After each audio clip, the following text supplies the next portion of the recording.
하시면 좋겠습니다. 하나님께서 오늘 우리에게 주시는 말씀 베드로전서 4장 1절부터 6절까지 저와 여러분이 한 목소리로 읽겠습니다.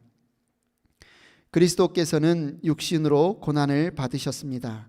여러분도 같은 마음으로 무장하십시오. 육신으로 고난을 받은 사람은 이미 죄와 인연을 끊은 것입니다. 이제부터는 육신으로 살아갈 남은 때를 인간의 욕정대로 살지 말고 하나님의 뜻대로 살아야 합니다.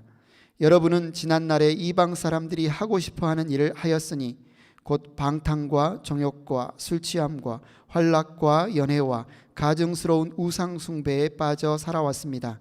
그것은 지나간 때로 충분합니다. 그들은 여러분이 자기들과 함께 그런 지나친 방종에 빠지지 않는 것을 이상히 여기면서 여러분을 비방합니다. 그들은 산 사람과 죽은 사람을 심판하실 분에게 사실을 죄다 아뢰어야 합니다. 죽은 사람들에게도 복음이 전해진 것은 그들이 육신으로는 모든 사람이 심판받는 대로 심판을 받으나 영으로는 하나님을 따라 살게 하려는 것입니다. 아멘. 이 시간 우리 사랑하는 이중 목사님 나오셔서 말씀 나눠주시겠습니다. 자리에 앉으시기 바랍니다.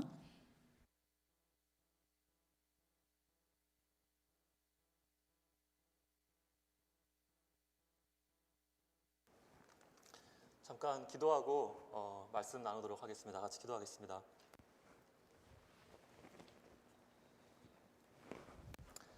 하나님 아버지 감사합니다. 아버지 이제 우리가 주의 말씀을 받습니다. 이 말씀 받을 때 하나님께서 우리의 마음을 좀 열어주시기 원합니다. 하나님 우리의 마음을 열어서 이 말씀을 통해서 주의 음성을 듣게 해주세요. 아버지 어떤 상황 가운데 있는지 나의 상황, 나의 마음 하나님께서 너무나도 잘 아시오니 우리 마음 만져주시고 말씀하여 주시고 그리고 이 시간 놀라운 일을 이루어 주시옵소서. 하나님 말씀 전하는 저와 함께 해주시고 우리 들으시는 분들 한 마음으로 연합하여서 이 말씀 들으며 나아갈 때 주님만 영광 받아 주시옵소서. 감사합니다. 우리 주 예수 그리스도의 이름으로 기도합니다. 아멘. 만나서 반갑습니다. 어린이팀의 이중은 목사라고 합니다. 네, 잠시만요.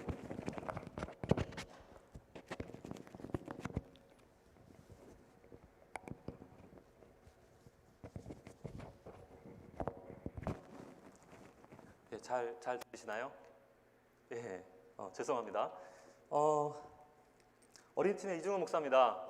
그동안 잘 지내셨는지 모르겠어요. 오늘 또 눈이 와가지고 이렇게 또 참 아마 운전하시기 힘드셨을 텐데 그 가운데 또 이렇게 눈길을 헤치고 이 자리에 나오신 여러분들께 감사의 말씀을 드리겠습니다. 참 언제나 그렇듯이 시간은 빨리 흘러서 우리 1월 1일이 된 지도 이제 열흘이 됐습니다. 그래서 벌써 1월 10일입니다. 1월 10일. 계산해 보니까 코로나 때문에 우리가 온라인 예배를 드리기 시작한 지 9달이 넘었습니다. 죄송합니다. 돌아놓고 보면은 참 많이 힘들었습니다. 지난 한 해 동안 우리 재정적으로도 큰 어려움이 있었고요. 그리고 교회에서 예배드리기도 쉽지 않았습니다. 그리고 코로나로 확진되지 않을까 우리 살얼음판 걷듯이 그렇게 살아왔습니다. 무엇보다도 다들 너무 답답하다고 그렇게 말씀을 하세요. 저도 너무 답답하고요. 저희 아이들도 답답하다고 하고요. 하루빨리 이 상황에서 벗어나고 싶습니다. 그런 마음이 많이 있습니다. 그래도 하나님께서 각 가정이 겪었던 어려움, 고난 그리고 그 가운데 믿음 잃지 않고 예수 믿고 그리고 인내하며 살아왔던 것 다 아실 거라고 믿습니다.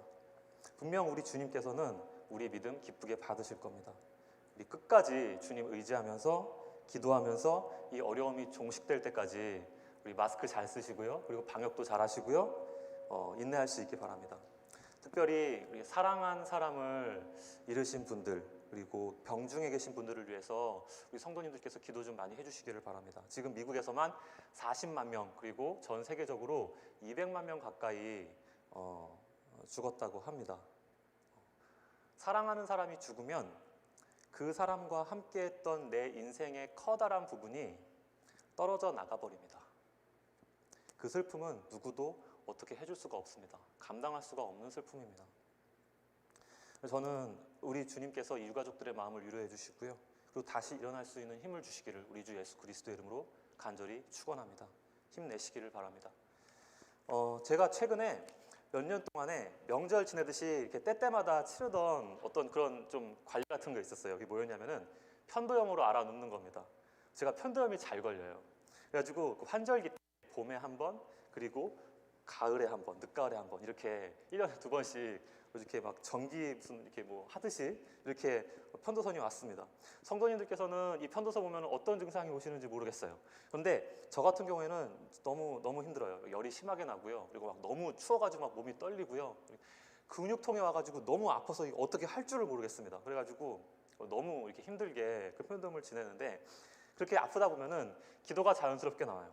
하나님, 제가 잘못했습니다, 이렇게 기도가 나옵니다. 그래서 막 제가 무슨 잘못을 했는지 이거는 일단 냅두고 잘못했습니다 먼저 얘기를 하는 거예요. 막 마음 가운데 좀 이렇게 지금 이렇게 말씀을 드려야 하나님께서 조금이라도 조금 이렇게 좀 더 빨리 낫게 해주시지 않을까, 어떤 그런 마음이 좀 있었던 것 같아요. 그래가지고 그렇게 막 이렇게 하고요. 그리고 그 다음에 이제 끙끙 앓아 누우면서 이제 온갖 잘못들이 막 이제 다 막 떠오르는 겁니다. 근데 재미있는 게, 제가 평소에는 그렇게 기도를 안 하거든요. 제가 그렇게 평소에 기도 안 해요. 어떻게 하냐면은 이렇게 기도합니다. 주님, 혹시라도 만약에 제가 잘못한 것이 있다면, 이렇게 기도를 합니다. 기도가 이렇게 나가요. 그런데 아플 때는 기도하려고 눈 감자마자 막 잘못한 게 막 이렇게 떠오릅니다. 막 떠오르, 여러 가지가 떠올라요. 그래가지고 참 사람이 참 다르구나, 이런 거를 제가 느낍니다. 근데 되게 기도하면은 제 자신의 모습도 잘 보이고요, 그리고 잘못한 거 더 잘 생각나더라고요. 물론 이제 다 나은 다음에는 이제 원래의 저의 마음 상태로 돌아간다는 그런 문제가 있기는 합니다. 사람은 어려울 때 자기를 돌아보게 되는 것 같습니다. 전도서 7장 14절에 보니까 형통한 날에는 기뻐하고 공고한 날에는 되돌아보아라 말씀하십니다. 고난 중에 마음 즐거이 먹고 마시는 사람이 있을 수는 없을 것 같아요. 그렇죠? 고난을 받으면 사람의 마음이 겸비가 되고요, 보지 못했던 내면의 문제, 그리고 죄의 문제가 보입니다. 바빠서 평소에는 잘 안 보였어요. 그런데 그 문제가, 작게 보이던 그 문제가 고난 중에 있다 보면 크게 보인다는 거예요. 오늘 본문 말씀은 고난 중에 계신 분들에게 주신 말씀이에요. 그러면서 고난을 견디는 유익, 고난을 견디는 것이 어떤 면에서 유익한지 말씀을 하고 있습니다. 무엇이냐면 바로 예수의 피로 죄가 끊어진다는 사실입니다.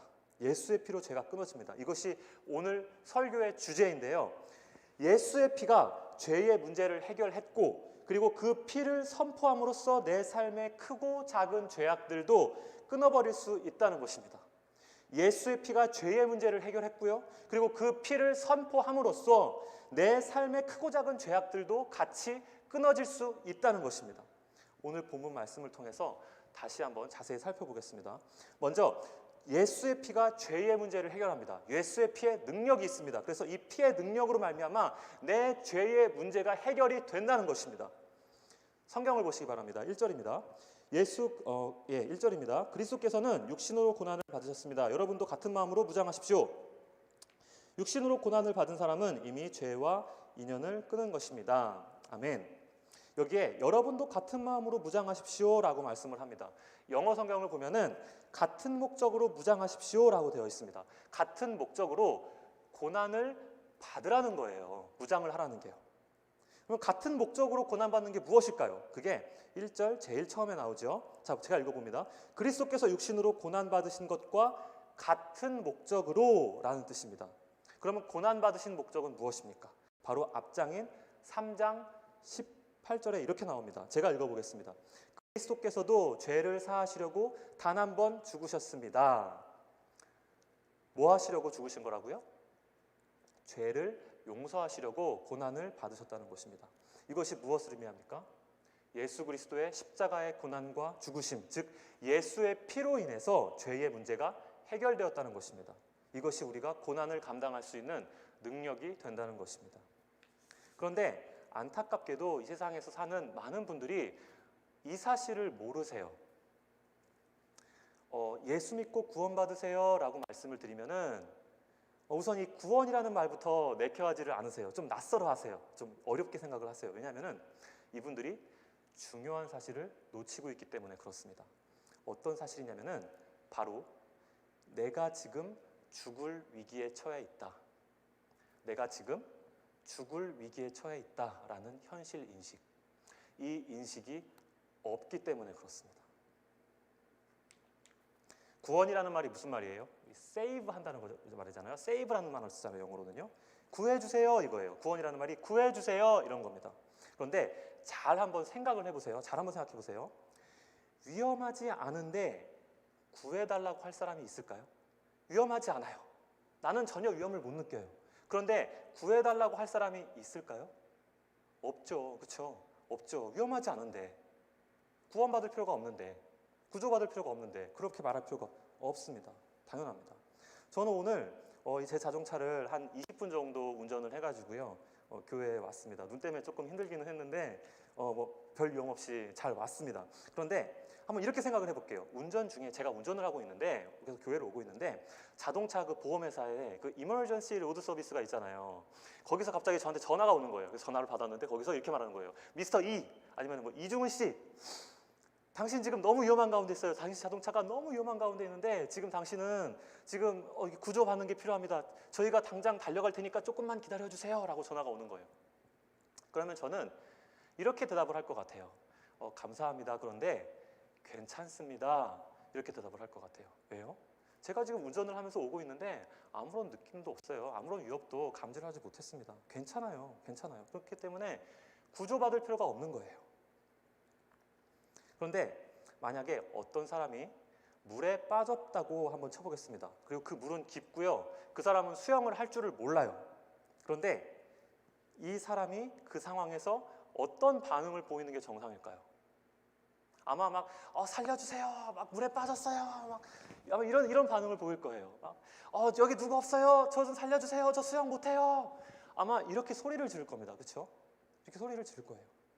그런데 만약에 그렇지 않는다면 그 경우에는 아마 한 가지 경우밖에 없을 것 같아요. 이 사람이 정신을 잃었든지 아니면 기타 이유로 물에 빠졌다는 사실을 모르는 겁니다. 그 현실을 인지하지 못하는 겁니다. 우리 인생길도 마찬가지라고 생각을 합니다.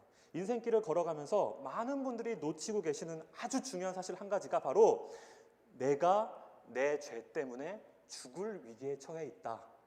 내가 지금 겉으로는 그냥 잘 먹고 잘 자고 건강하고 그렇게 살아가고 있는데 영적으로는 하나님과의 관계에 있어서는, 내 인생의 문제에 있어서는, 내 영혼의 문제에 있어서는 내가 지금 나의 죄 때문에 죽을 위기에 처해 있다라는 현실 인식이라는 겁니다. 이 인식이 없다는 것입니다. 그런데 이거는 진짜예요. 이거는 진짜예요. 하나님의 말씀인 이 성경 말씀이 우리에게 그렇게 증거를 해주고 있습니다. 로마서 3장 23절, 모든 사람이 범죄했습니다. 이렇게 증거하고 있습니다. 모든 사람이 범죄했습니다. 저 포함, 그리고 믿어지지는 않지만 제가 너무나도 존경하는 우리 담임 목사님 포함, 그리고 여기서 이 말씀 듣고 계시는 모든 성도님들 포함해서 우리 모두 다 죄를 지었습니다. 그리고 로마서 6장 2절, 죄의 결과는 죽음과 지옥의 영원 형벌입니다. 아멘. 죄를 안 지었으면 모르겠어요. 죄를 안 지었으면. 그런데 죄를 하나라도 지었으면 그 죄에 대한 벌로 죽어야 됩니다. 그게 공평하고 정의로운 겁니다. 그래서 우리는 현재 모두가 죽을 위기에 처해 있는 겁니다. 여러분은 중에 어떤 분들은 이렇게 말씀하실지도 몰라요. 목사님, 저는 죽을 정도로 나쁜 짓을 하지는 않았어요. 저는 누구 사람을 죽인 것도 아니고요, 연쇄 살인마도 아니고요, 범죄자가 아닌데 말씀이 좀 지나치십니다 라고 말씀하실 수 있을 것 같아요. 결코 지나치지 않습니다. 제가 이 데이비드 그레고리라는 분의 설명을 통해서 좀 설명을 드리기를 원합니다. 자, 여기에 제 지갑이 있습니다, 여러분. 이게 제 지갑인데요. 자, 이 지갑을 통해서 제가 설명을 드릴게요. 지금 이 설교를 듣고 계신 분들은 자기의 그 윤리적인 수준, 나는 도덕적으로 얼마나 착한 사람이야 라는 거 있잖아요. 이거를 이 지갑에 표시를 해주시기를 바랍니다. 자, 예를 들면 이 맨 위는 이제 어떤 분이시냐면 마더 테레사 아시죠? 마더 테레사, 뭐 간디 막 이런 사람들 있잖아요. 막 성인들, 막 우리 사람들이 성인이라고 성자라고 하시는 분들, 이런 사람들을 이제 제일 위로, 도덕적으로 높은 사람들 제일 위로 놔주시고요. 그리고 이 맨 밑에를 누구로 놓냐면은 이제 히틀러 같은 사람들 있잖아요. 전쟁 범죄자나 아니면은 뭐 연쇄살인마, 사이코패스 이런 사람들을 맨 밑에 놔주시기를 바랍니다. 그리고 이 위와 이 밑에 이 사이에서 자신의 도덕적인 위치를 정해주시면 됩니다. 지금 한번 제가 5초 드리겠습니다. 한번 정해보시기 바랍니다. 여기서 정해보세요. 자, 혹시 근데 여기 계신 분들 중에서 그 뭐 마더 테레사나 이런 분들과 함께 여기 성인으로 이렇게 자기 자신을 동급으로 이렇게 여기고 계신 분들, 혹시 자기 자신을 여기에 위치시키신 분들 혹시 계세요? 내 존재 자체가 세상의 빛과 소망이야, 막 이러신 분들 계세요 혹시? 자, 아마 없으실 거라고 생각이 됩니다. 아마 제가 생각할 때 이 밑에 자기 자신을 놓으신 분도 없을 거예요. 아마 내가 아무리 나빠도 히틀러보단 낫지, 아마 이런 생각 가지실 겁니다. 제가 생각하기에는 대부분이 아마 이 위와 이 아래 사이에 아마 중간, 아니면 중간보다 조금 더 위에, 나는 이 정도 도덕적인 사람이야, 윤리적인 사람이야, 꽤 괜찮은 사람이야 라고 아마 생각을 하실 것 같으세요. 자, 이제 자기가 잡은 위치를 기억을 하시고요. 우리가 어떻게 가정을 하냐면은 이 지갑을요, 한국으로 치면은 63빌딩입니다. 그리고 미국으로 치면은 엠파이어 스테이트 빌딩, 그 빌딩 옆에다가 이렇게 세워놓는 거예요. 그 빌딩이 이렇게 있잖아요. 그러면 그 옆에다가 이렇게 세워놓는 거예요. 그리고 높이를 한번 비교를 해보는 겁니다. 자, 이 지갑이 더 높이 있습니까? 아니면 엠파이어 스테이트 빌딩이 더 높이 있습니까? 당연히 빌딩이 높죠. 훨씬 높습니다. 훨씬 높습니다. 그런데 하나님께서 도덕적으로 선하시다고, 너 죄 없어 라고 인정하시는 그 높이가 바로 엠파이어 스테이트 빌딩 꼭대기 높이라는 거예요. 적어도 그 빌딩 꼭대기 정도는 돼야 너 죄 없어, 의로워, 이렇게 말씀을 하신다는 거예요. 그러면은 누가 이 기준에 부합할 수 있겠습니까? 아무도 없습니다. 성인들도 턱도 없습니다. 그래서 로마서 3장 23절이 이렇게 말씀하는 겁니다. 모든 사람이 죄를 범하였고 그래서 하나님의 영광, 그 거룩하심의 기준에 이르지 못했다라고 증거를 하고 있습니다. 마태복음 5장 22절입니다. 자기 형제나 자매에게 성내는 사람은 누구나 심판을 받았다. 자기 형제나 자매에게 얼간이라고 말하는 사람은 누구나 공의회로 불려갈 것이요, 또 바보라고 말하는 사람은 지옥불 속에 떨어질 것이다. 아멘. 하나님의 이 기준대로라면은 저는 아마 국민학교 한 저학년 때쯤에 이미 지옥행이 확정이 됐습니다. 마태복음 5장 28절입니다. 여자를 보고 음욕을 품는 사람은 이미 마음으로 그 여자를 범하였다. 아멘. 이 말씀이 무슨 말씀입니까? 겉으로 드러나는 죄 말고요, 마음속으로만 죄를 지어도 이미 하나님의 거룩하심에 이르지 못한다는 말이에요. 죽어야 한다는 말입니다. 그래서 우리 모두는 범죄했습니다. 죽어야 됩니다. 이 죄의 문제를 해결하지 못하면 이 땅에서 뭐 욜로, 아니면 소확행, 아니면은 뭐 경제적 자유, 어떤 경제적인 그런 부를 누린다고 할지라도 다 의미가 없어요. 왜냐하면 이 인생의 끝에 심판과 지옥의 영원 형벌을 피할 수 없기 때문에 그렇습니다. 그런데 어떤 사람이 어느 날 나한테 다가와서 이렇게 말을 합니다.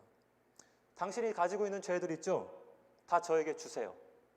숨기고 싶은 죄 있어요? 혹시 뭐 부끄러운 죄 있어요? 치욕스러운 죄 있어요? 막 부끄럽고 막 감추고 싶은 죄책감의 어떤 정말 찌들은 어떤 그런 죄들, 내 안에 있는 쓴뿌리 같은 그런 죄들, 내가 어떻게 떠날 수 없는 그런 죄들 있어요? 다 나한테 가져오세요. 내가 가져가겠습니다. 그리고 이 사람이 당신의 죄를 가져갑니다. 그리고 하나님 앞에 서서 이 사람이 이렇게 말을 하는 거예요. 하나님, 제가 대신 죽겠습니다. 그러니까 저는 죽이시고요, 대신 저 사람들 살려주세요. 사실 저는 죄가 없어서 안 죽어도 돼요. 아시죠? 그런데 저 사람들의 죄값을, 저 사람들은 저 죄 때문에 죽어야 되는데 그 죄를 제가 가지고 와서요, 그 사람들은 살려주시고요, 제가 대신 죽을게요. 제가 대신 죽겠습니다. 그러니 저 사람들은 살려주세요. 이 사람이 이렇게 말을 하고요, 그리고 죽었습니다.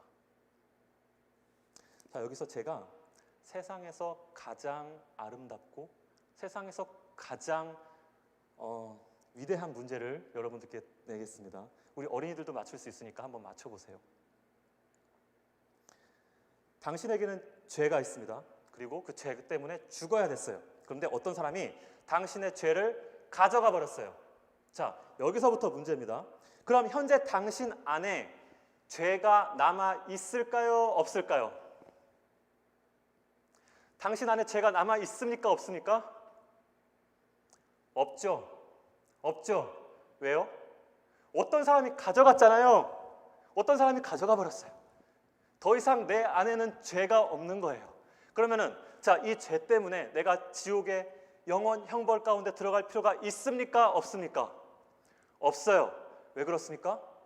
내 안에 죄가 있었는데 그 죄를 누가 가져가 버렸잖아요. 그러면 내 안에 죄가 있어요? 없어요? 죄가 없습니다. 죄의 문제가 해결이 됐습니까? 안 됐습니까? 해결이 됐습니다. 그렇기 때문에 나는 더 이상 죄 때문에 죽을 필요도 없고 지옥에 갈 필요도 없는 것입니다. 자, 그러면 이 사람이 누구냐는 거예요. 나한테 이런 놀라운 일을 베푼 이 사람이 누구냐는 거예요. 그 이름이 바로 예수 그리스도입니다. 로마서 5장 8절입니다. 그러나 우리가 아직 죄인 되었을 때에 그리스도께서 우리를 위하여 죽으셨습니다. 이리하여 하나님께서는 우리들에 대한 자기의 사랑을 실증하셨습니다. 아멘. 혹시 이 자리에 아니면은 온라인으로 예배를 들으시는 분들 중에 죄의 문제, 아니면 마음속에 있는 죄책감, 죄의 쓴뿌리, 아니면 열등감, 아니면 피해의식, 아니면 상처들, 그 가운데 자리 잡은 죄악들, 죄의 문제들, 이런 문제들을 해결하지 못하고 가지고 계신 분이 계십니까? 그렇다면 이 사실을 아시기를 바랍니다. 예수님은 당신을 사랑하십니다. 예수님께서 당신을 사랑하시기 때문에 죽으셨습니다. 그래서 당신의 죄를 대신 지고 십자가에서 죽으셨습니다. 그리고 부활하셨습니다. 이 예수를 믿고 내 죄를 회개하고 예수를 내 영혼의 구원자, 내 인생의 주인으로 고백하는 사람은 구원을 받고 하나님의 자녀가 된다는 것입니다. 예수의 피가 죄의 문제를 해결하여 줄 것입니다. 예수 믿고 구원 받으시기 바랍니다. 두 번째입니다. 예수의 피가 내 삶의 죄악들도 끊어버릴 수 있습니다.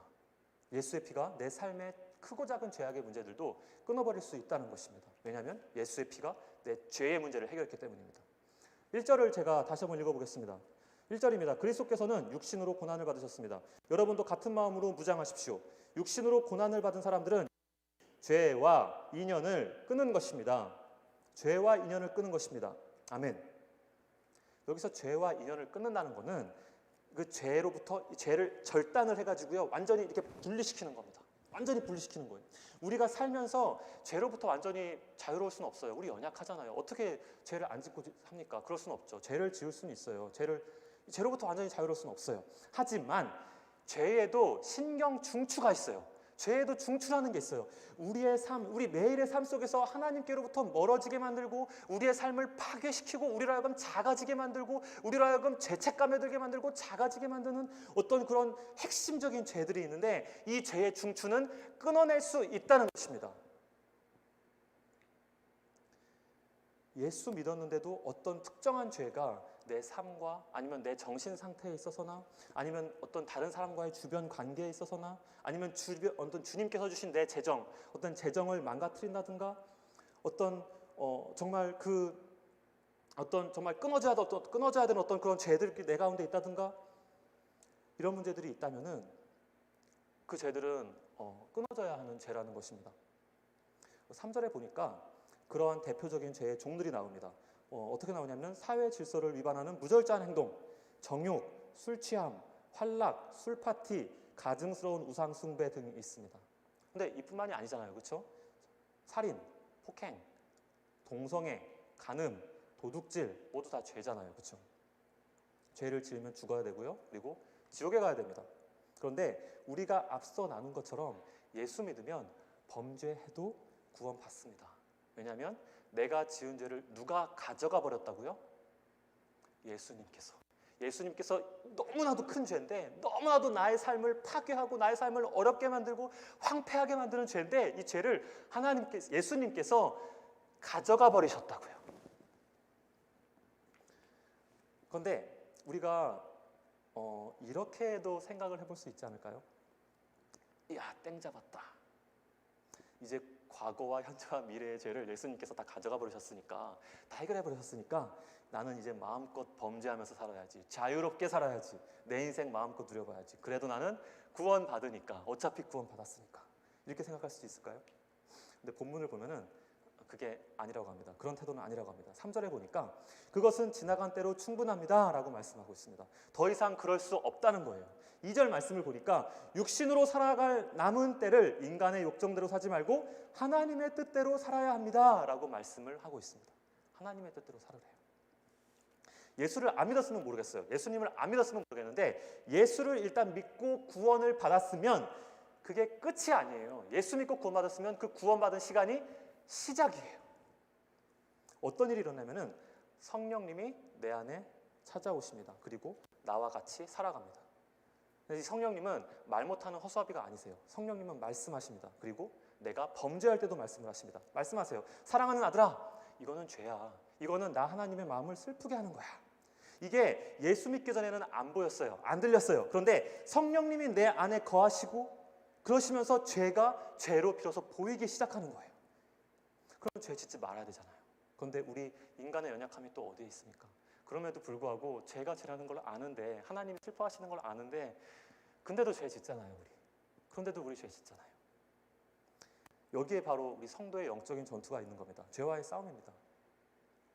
로마서 7장을 보니까 그 유명한 사도 바울도 이 싸움 때문에 치열하게 싸웠대요. 범죄하면 마음이 어떻습니까? 아무렇지도 않습니까? 그렇지 않잖아요. 마음이 찔리는 정도가 아니라 죄책감에 너무 힘듭니다. 내가 사랑하는 예수님께서 싫어하시는 일을 했으니까요. 그런데 예수 믿기 전처럼 무감각하게 죄를 짓는 것이 불가능합니다. 이미 예수님을 믿는 이상은. 그렇죠. 맞아요. 그렇습니다. 그런데 잘 한번 생각해 보세요. 만약에 이 죄와의 싸움이 내 안에서 없다? 성령님이 죄라고 말씀하시고 내 양심을 가책하게 만드는 그것이 없다? 예수를 믿긴 믿었는데 이전의 삶의 모습과 동일하게 계속해서 살아간다? 술 취하고 음란하고 기쁨으로 동성애하고 술파티하고 우상숭배하고 욕망을 따라 살고 무절제하게 살면서 전혀 내 마음에 근심이나 양심의 가책이나 그런 것이 없다? 그렇다면 둘 중에 하나예요.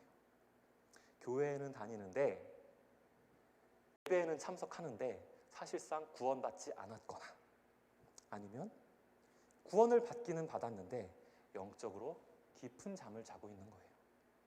우리가 예수 믿고 하나님의 자녀가 된 후에 우리는 두 개의 삶을 선택을 할 수 있습니다.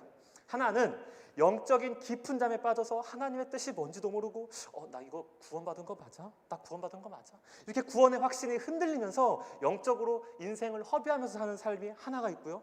또 다른 하나는 죄에서 완전 자유할 수는 없어요. 하지만 깨어있는 가운데 구원의 확신과 성령의 충만함과 하나님의 뜻대로 살고자 하는 그 최선을 다하는 마음을 가지고 인생을 사는 것입니다. 우리는 이 두 가지 삶 가운데 선택을 할 수 있어요. 이것을 성경에서는 집을 건축하는 것으로 묘사를 하고 있습니다. 고린도전서 3장 14절 16절입니다. 제가 봅니다. 만일 누구든지 그 위에 세운 공력이 그대로 있으면 상을 받고 누구든지 공력이 불타면 해를 받으리니 그러나 자기는 구원을 얻되 불 가운데서 얻은 것 같으리라. 너희가 하나님의 성전인 것과 하나님의 성령이 너희 안에 거하시는 것을 알지 못하느뇨? 이렇게 말씀을 하고 있습니다. 그렇다면 묻습니다. 여러분은 어떤 인생을 살기 원하세요? 여러분이 끊어내야 할 내 안의 죄는 무엇입니까? 혹시 이 말씀 들으시는 가운데 내 구원에 대해서 자신이 없고 고민 중이시라면은 저는 개인적으로 너무나도 환영합니다. 왜냐하면은 지금 너무나도 중요한 고민을 하고 계시는 거세요. 그리고 지금이야말로 바로 예수의 피로 말미암아 구원받을 때이기 때문에 그렇습니다. 주변의 집사님들 그리고 우리 목자님들 아니면 우리 목사님들께 찾아가세요. 찾아가서 같이 복음을 듣고 예수 믿고 구원을 받으시기를 바랍니다. 예수님께서 구원해 주실 것입니다. 혹시 지금 영적인 깊은 잠을 자고 계십니까? 그렇다면 일어나시기 바랍니다. 예수의 피로 깊은 잠에서 깨어나시길 바랍니다. 내 삶을 망치고 있는 죄들, 연약함들, 오래된 죄들 예수의 피가 다 끊어낼 수 있습니다. 믿으십니까? 아멘. 믿으시기 바랍니다. 마지막 세 번째입니다. 예수의 피가 죄의 문제를 해결했고요. 그리고 매일 짓는 크고 작은 죄들도 끊어낼 수 있다는 것은 이제 알겠어요. 이제 우리가 알겠는데 그럼 실제로 죄를 끊어내기 위해서 우리가 무엇을 해야 될까요? 우리가 무엇을 할 수 있을까요? 바로 예수의 피를 선포해야 됩니다. 우리는 예수의 피를 선포해야 됩니다. 왜냐하면 예수의 피밖에 없어요. 예수의 피가 능력입니다. 이 예수의 피를 선포하며 나아갈 때 우리 삶의 크고 작은 삶의 자리에서 예수의 피가 능력입니다. 선포하며 나아갈 때 그 선포가 능력이 되어서 나에게 돌아온다고요. 6절 말씀을 같이 보겠습니다. 제가 읽겠습니다. 죽은 사람들에게도 복음이 전해진 것은 그들이 육신으로는 모든 사람이 심판받는 대로 심판을 받으나 영으로는 하나님을 따라 살게 하려는 것입니다. 여기 보면은 죽은 사람들에게도 복음이 전해진 것은 이라고 되어 있어요. 내 삶의 죄를 끊어내고 하나님의 뜻대로 살기 위해서 필요했던 게 하나가 뭐냐면요, 오늘 말씀해 보니까 복음을 전하는 거예요. 무엇이냐면 예수의 피에 능력이 있습니다. 예수의 피로 악한 죄가 끊어지고 떠나갈지어다 라고 선포하는 거예요. 자, 그러면 누구한테 선포해야 될까요? 제일 먼저 선포해야 될 사람이 누구냐면은 나 자신에게 선포를 해야 됩니다. 나 자신에게. 자, 여러분들 마음 가운데 여러분 마음이 지금 어떠신지 모르겠어요. 지금 코로나 블루라는 말도 나오고 있고, 그리고 건강이나 아니면 다른 여러 가지 상황들 가운데 여러분들 마음이 어떤 감정으로, 그리고 또 어떤 마음밭에서 지금 살아가시고 계시는지 제가 잘 모르겠습니다. 그런데 혹시 이 마음을 좀 바라보셨으면 좋겠어요. 자기 마음을 좀 돌아보셨으면 좋겠어요. 내 마음 가운데 우울한 마음이 있습니까? 아니면 비관적이거나 슬퍼하거나 아니면 염세적이거나 어떤 그런 정말로 회의적인 어떤 그런 마음들이 내 마음 가운데 자리 잡고 있습니까? 이 상황 가운데 하나님은 도움이 안 되는 것 같아요. 하나님이 좋으신 분이라는 건 알겠는데 아무것도 바꾸지 못하시는 것 같아요. 이 밑바닥에 자리 잡은 하나님에 대한 깊은 불신, 우리 마음 가운데, 여러분 마음 가운데 혹시 이 불신이 마음 가운데 있진 않으십니까? 아니면 습관적인 죄가 있습니까? 연약함이 있습니까? 다른 사람한테 말할 수 없지만 내가 품고 너무나도 고통스러운 연약함이 있습니까? 이 마음 가운데 내 마음한테 선포할 수 있다고요. 불신하는 마음, 내 연약함, 내 죄악들은 예수의 피로 떠나갈지어다. 매 순간 마음속으로 선포할 수 있고요, 그리고 큰 소리로 선포할 수 있어요. 왜냐하면 선포하셔야 돼요. 내 마음에게, 내 자신에게 선포할 때 그 예수의 피가 능력이 되어서 내 마음 가운데서 성령 하나님이 역사하신다니까요. 성령 하나님께서 역사하십니다. 그래서 내 자신한테 먼저 복음을 들려줘야 돼요. 이 복음이 능력입니다. 두 번째로 가족에게 예수의 피를 선포해야 됩니다. 내 가족에게. 하나님께서 가족에게 그 복음에 전달하는 그 전달자 역할을 맡겨주신 게 목사가 아니에요. 가족에게, 내 자녀에게 복음을 전하는 게 목사가 할 일이 아닙니다. 물론 목사도 전해야 됩니다. 그런데 주요 복음의 전달자는 목사가 아니라는 거예요. 주일학교 교사도 아니에요. 내 자녀에게 복음을 전해야 되는 주요 전달자는 부모예요. 그리고 남편입니다. 아버지입니다. 그래서 이 부모가 예수의 피로 받은 은혜를 나눠야 된다는 거예요. 그런데 여러분, 이 가족에게, 자녀들에게 나누는데 얘들아, 나도 잘은 모르겠는데 예수님이 구원하셨대, 잘 믿으래, 이렇게 전하는 거랑 정말로 막 예수의 그 피의 어떤 그 은혜로 말미암아 정말로 막 눈물 흘리면서 막 꺼이꺼이 울면서 막 나는 막 울면서 막 이 피 얼마나 예수님이 좋으신지 전하고, 막 우리 유스 내 아들은 막 내 딸들은 막 그냥 그 뜻 알고 같이 막 울고, 그리고 막 우리 막 초등학생 아니면 막 유아생들은 막 모르는데 엄마가 우니까 아빠가 우니까 같이 그냥 따라 울고 막 그러면서 막 이렇게 복음을 전하는 상황이 있다고 생각을 해보세요. 어떤 상황 가운데서 우리 어린이들이, 우리 자녀들이 더 이 예수의 피에 대해서 은혜를 많이 받겠습니까? 되게 아마 처음 시작하시는 분들은 되게 어색할 것 같으세요. 그런데 해야 돼요. 왜냐하면 이거는 부모의 의무예요. 부모가 아니면 그렇게 할 사람이 없어요. 그리고 일단 부끄러워도 하셔야 돼요. 왜냐하면 하고 나면 그러면 예수의 피가 그 안에서 역사하실 것이기 때문입니다. 세 번째로 주변 이웃, 동료, 친구, 친지들에게 예수의 피를 전해야 됩니다. 그런데 여기에는 또 지혜가 필요해요. 이제 이웃이, 동료가, 친구가, 친지가 이 하나님 앞에서 범죄하는 상황을 봤습니까? 내가 정말 사랑하는 사람인데 나쁜 길로 가고 있어요. 어떤 나쁜 행위를 했어요. 그래서 삶이 무너진 가운데 있습니다.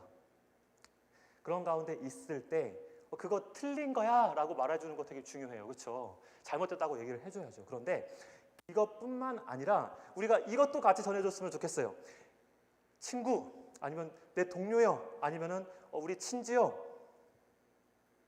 예수의 피에 능력이 있습니다. 그 피가 내 삶의 문제를 충분히 해결할 수 있습니다. 당신의 삶의 문제를 해결할 수 있습니다.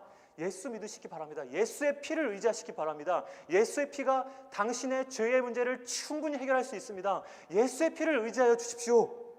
우리 이렇게 선포할 수 있다는 것입니다. 왜냐하면 내 지인들을 변화시키는 것은 내 말에 있지 않고 예수의 피의 능력이 있기 때문입니다. 4절 말씀에 이렇게 나옵니다. 그들은 여러분이 자기들과 함께 그런 지나친 방종을 하지 않는 것을 이상히 여기면서 여러분들을 비방합니다. 아멘. 어떤 사람들은 이 예수의 피를 전하면은 좀 이렇게 비난을 할 수 있을 것도 같아요. 그렇죠? 예, 비난을 하고 또 전하는 사람은 비방을 받고 그럴 수도 있을 것 같아요. 그런데 우리가 그 상황 가운데에서 잠잠히 거하는 거예요. 그리고 뭔가 입속으로 이렇게 중얼거리는 겁니다. 아, 예수의 고난이 내 고난이 되었구나. 하나님 너무나도 감사합니다. 아마 이런 고백을 들으면 또 이제 안 믿는 사람은 생각을 하겠죠. 예수 믿더니 결국 정신이 이상해졌구나. 아마 뭐 이렇게 생각할 수도 있을 겁니다. 그리고 또 우리를 비방할 수 있습니다. 그런데요, 세상 사람들은 몰라서 비방하는 거예요. 사실은 그렇잖아요. 몰라서 비방하는 거예요. 알면 비방하겠습니까? 모르니까 그런 거죠.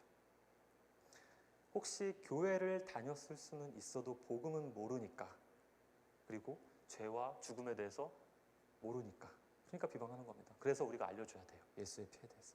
일단 예수의 피 흘리심을 알려만 주면 나머지는 하나님께서 역사하신다는 사실입니다.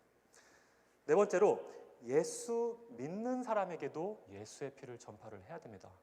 예수 믿는 사람에게도 예수 피를 전파해야 돼요. 제 집사람은 남편이 목사가 되는 바람에 어쩔 수 없이 사모가 되고 말았습니다. 그래서 서당계도 이 3년이면은 그 풍어를 읊는다는 말이 있잖아요. 이제 목사는 아니지만 사모기 때문에 복음을 왜 모르겠습니까? 구원 받았잖아요. 이제 심지어 저와 결혼하기 전에도 이제 복음에 대해서 잘 알고 있었습니다. 그런데 제 아내가 알고 있어도, 심지어 성령 충만한 가운데 있어도, 그래도 저는 아내에게 예수의 피의 능력을 전합니다. 왜냐하면은 거기에 능력이 있기 때문에 그래요. 무슨 말이냐면은 서로 예수의 피에 대해서 받은 은혜에 대해서 주거니 받거니 하는 가운데 그 관계를 통해서 성령님께서 역사하시는 거예요. 그래서 죄와 연약함 때문에 괴로워도 그 예수의 피에 대해서 들으면서, 복음을 들으면서 다시 일어난 힘을 얻게 된다는 것입니다. 그래서 이 예수의 피를 여러분이 저한테도 말씀을 해주셔야 되고요, 어린이들이 자기 부모님한테도 이야기를 해야 되고요, 그리고 갓 들어온 우리 뉴비 우리 목원분들이 정말로 오랫동안 섬기셨던 우리 목자 집사님께도 예수의 피에 대해서 선포를 해줘야 된다는 겁니다. 왜냐하면 서로 예수의 피에 대해서 나누는 가운데 능력이 있다는 것입니다. 그런데 가만히 한번 생각을 우리가 해봤으면 좋겠습니다. 복음 안에 있는 사람끼리 예수를 선포를 해요. 시험에 들었던 목원들, 좌절하고 실망했던 어떤 그런 형제 자매들이 예수를 피에 의지해서 다시 힘을 냅니다. 내가 힘이 들 때는 어떤 형제가 나한테 예수의 피를 선포를 해주는 거예요. 그리고 어떤 자매가 힘들 때는 내가 예수의 피의 은혜를 말해주면서 서로 힘을 얻는 거예요. 여러분, 이게 뭘까요? 여러분, 이게 뭐예요? 이게 교제입니다. 이게 교제예요. 예수의 피의 은혜를 나누면서 위로하고 권면받고 권면하고 그러면서 서로 힘을 얻고 할 때 우리 안에 참된 교제가 일어나는 겁니다. 우리 그룹 안에, 관계 안에, 목장 안에 성령의 역사가 일어난다는 것입니다. 그러면 그 모임이 재미있어지고요, 그리고 내 안에 있었던 염려와 우울함, 삐뚤어진 마음, 망가지고 싶은 마음, 죄짓고 싶은 마음, 악해지고 싶은 마음, 포기하고 싶은 마음, 낙심하는 마음 어느덧 사라지게 됩니다. 그리고 제대로 살고 싶은 마음이 생깁니다. 그렇기 때문에 우리는 예수의 피를 나 자신에게, 우리 가족들에게, 우리 믿지 않는 사람들에게, 그리고 믿는 사람들에게 선포를 해준다는 겁니다. 며칠 전에 제가 그 라디오 방송에서 들었던 이야기입니다. 수십 년의 경력을 가진 베테랑 선장이 한 척의 큰 배를 타고 어두컴컴한 바다를 이제 가로지르며 이제 항해를 하고 있었어요. 그런데 저 멀리서 보니까 불빛이 보이기 시작하는 거예요. 그런데 보니까 저 불빛이 지금 이 선장님이 가야 되는 그 항로선상에서 지금 마주보면서 오고 있는 거예요. 위험하잖아요. 부딪히면 어떡해요. 그래서 이 선장님이 빨리 무전을 보냅니다. 거기 경로를 벗어나서 내가 가고 있는 백길로 들어왔어요. 그러니까 빨리 비키세요. 지금 당신은 내가 가고 있는 이 항로로 들어왔어요. 여기는 당신의 백길이 아닙니다. 나의 항로입니다. 그러니까 비켜나세요. 라고 이렇게 무전을 보냈습니다. 그런데 무전이 돌아왔습니다. 아니요, 그쪽이 비키세요. 이렇게 왔습니다. 그러니까 이 베테랑 수십 년의 경력을 가진 이 선장님이 화가 나잖아요. 다시 무전을 합니다. 이보세요, 내가 베테랑인데 내가 짠 경로에는 한 치의 틀림도 없습니다. 지금 당신 배는 내 배에 너무 가까이 접근했어요. 그러니까 빨리 비키세요. 안 그러면 우리 사고 나고 말 겁니다. 그러자 답신이 왔습니다. 당신이 비키세요. 여기 등대입니다. 아무리 베테랑 선장이고 항해 경력 수십 년이라고 해도 배가 등대로 가고 있으면 벗어나야 됩니다. 벗어나야 됩니다.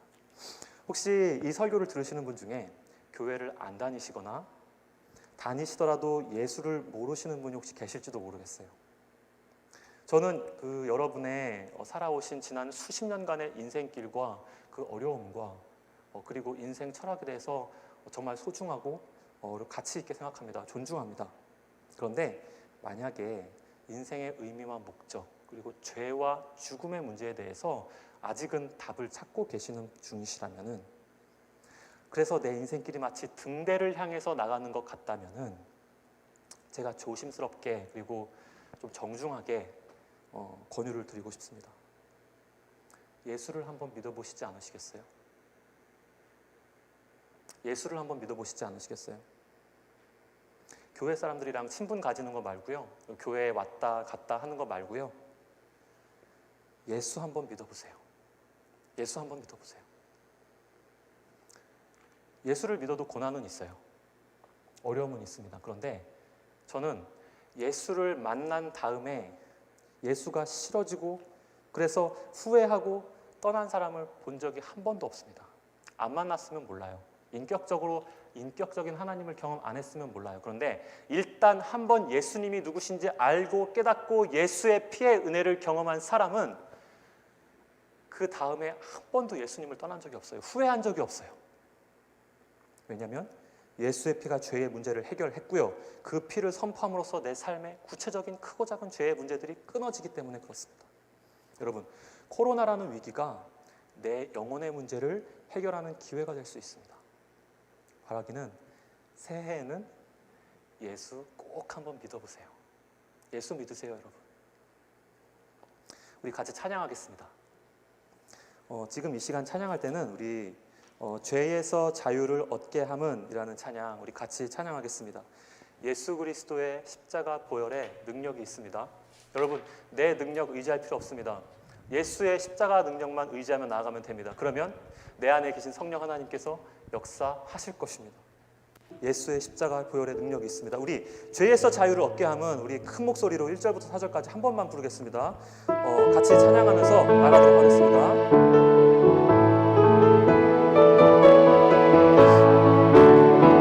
죄에서 자유를 얻게 하는 보혈의 능력, 주의 보혈, 시험을 이기고 승리하는 참 놀라운 능력이로다. 주의 보혈 능력이로다. 주의 피 믿으오. 주의 보혈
기도했으면 좋겠는데요. 이 어려운 시기에 하나님과의 관계가 더욱 깊어지기 원합니다. 이를 가로막고 있는 내면의 깊은 죄의 문제를 깨닫게 해달라고, 지금 이 시간에 회개의 영을 부어달라고, 하나님 알게 해달라고, 예수의 피의 은혜를 경험하게 해달라고, 체험하게 해달라고 지금 기도했으면 좋겠습니다. 예수의 피의 능력으로 내 죄를 끊어달라고 같이 기도했으면 좋겠습니다. 그리고 가족과 주변에 죄에 넘어져 있는 분들에서 중보하기 원합니다. 예수의 피의 능력으로 고쳐달라고, 변화시켜달라고, 회개의 영을 부어줘서 그 삶이 변화되게 해달라고 같이 기도하겠습니다. 마지막으로 아직 예수를 모르시는 분은 지금 기도 시간에 이렇게 소리내서 계속 말하시기를 바라요. 예수님 사랑합니다. 예수님 사랑해주세요. 그리고 죄로부터 구원해주세요. 계속 말하시기를 원합니다. 예수님께서 이 시간 역사하시기를 원합니다. 지금 이 시간 같이 통성으로 소리내서 기도하겠습니다. 같이 기도합니다. 하나님 아버지 감사합니다. 하나님 아버지, 예수의 피의 능력이 있습니다. 예수의 피의 능력이 없습니다. 하나님, 인생길은 소망이 없습니다. 아버지, 인생길은 소망이 없어요. 죄 때문입니다. 아버지, 인간은 모두가 죄를 범했고, 아버지, 내 안에 있는 아버지 죄책감, 내 안에 있는 아버지 온갖 죄악들, 아버지 열등감, 하나님 아버지, 내 안에 있는 모든 연약한 부분들, 아버지 정말로 나를 가로막고 아버지 나를 힘들게 하는 모든 아버지 그런 것들과, 아버지 정말 내 안에 있는 아버지 하나님을 무시하는 마음들과, 아버지 지금 죄 때문에 아버지 인간 안에는 소망이 없습니다. 하지만 아버지 우리 주 예수 그리스도께서 내 안에 있는 모든 연약함과 내 안에 있는 모든 죄를 가져가 버리셨습니다. 아버지, 예수님께서 예수의 피로 나의 모든 죄를 하나도 남김없이 다 가져가 버리셨습니다. 아버지, 예수의 피 때문에, 이 예수의 피의 은혜 때문에, 예수의 피의 능력 때문에 나는 이제 살아났습니다. 이제 이 예수의 피를 의지하며 아버지 나아갑니다. 아버지, 이 예수의 피의 은혜를 우리에게 부어주시옵소서. 아버지, 부어주시옵소서. 예수의 피가 우리 안에 충만하게 역사하여 주사 나의 죄의 문제가 깨달아지고, 아버지 영적으로 깊은 잠에 자고 있는 사람들이 깨어나고, 아버지 일어나서 다시 한번 예수의 피의 은혜로 힘입어서 아버지 주님께서 기뻐하시는, 하나님께서 기뻐하시는 그 길 걸어갈 수 있도록 주여 인도하여 주시옵소서. 감사합니다. 예수님의 이름으로 기도합니다.